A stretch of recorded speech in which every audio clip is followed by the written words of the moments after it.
Hey guys, today we're going to be looking at factoring when a equals 1. And when I'm talking about a, I'm looking at standard form. Remember, ax squared plus bx plus c. So the number in front of x squared is 1. So if you look at all of these four examples that we're going to go over, there is not a number in front of x squared, which means that that's a 1 there. So what we're looking for is things that multiply to give me the last number. So I'm looking things that multiply to give me 8, that add to give me my middle number. So things that multiply to give me 8, that add to give me 9. So the factors of 8, 2 times 4,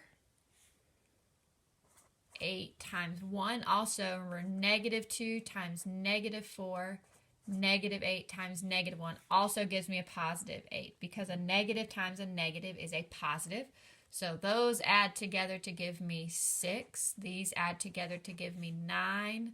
That's negative 6 and negative 9. So the factors that work are 8 and 1.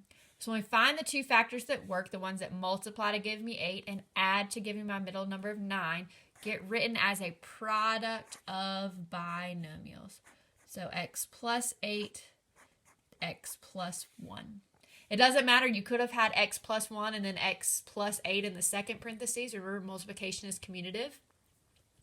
So here is your factored form of your trinomial when a equals 1. So let's try another one. We're looking for things that multiply to give us 8, that add to give us negative 6. So multiply to give us 8, add to give us a negative 6. So once again,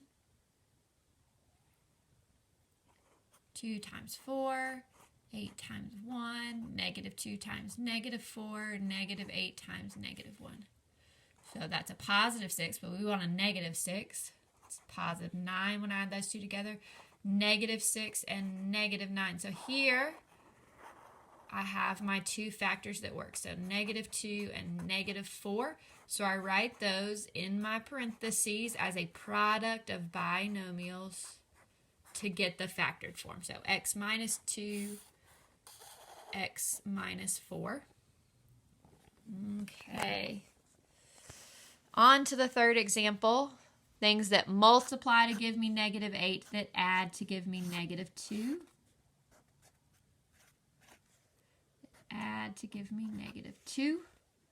So things that multiply to give me negative 8. So negative 8 times positive 1, right? They have to be opposite signs to multiply to give me a negative. So I could have negative 1, positive 8.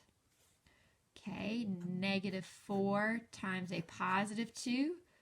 Or 2 times a negative 4. That also, all these things multiply to give me negative 8. So let's add them together to see which one gives me negative 2. So this is a negative 7 when I add negative 8 plus 1. Say positive 7, negative 2. Didn't even notice this. This would have been backwards. They were the exact same thing.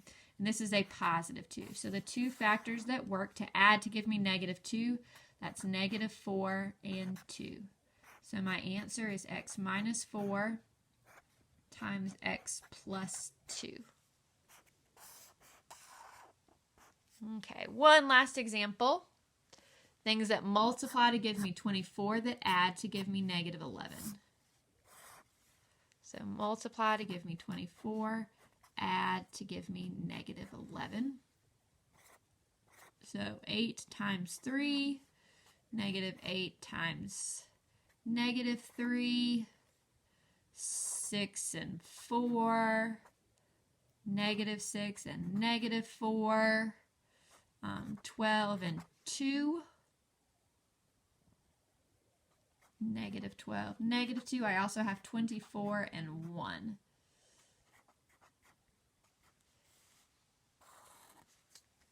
So add these together, this gives me 11.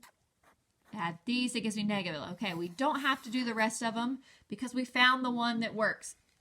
So if you don't want to write out your whole list, you can just start checking things that work. So negative 8, negative 3, those are the two that work. So I write them as a product of binomials.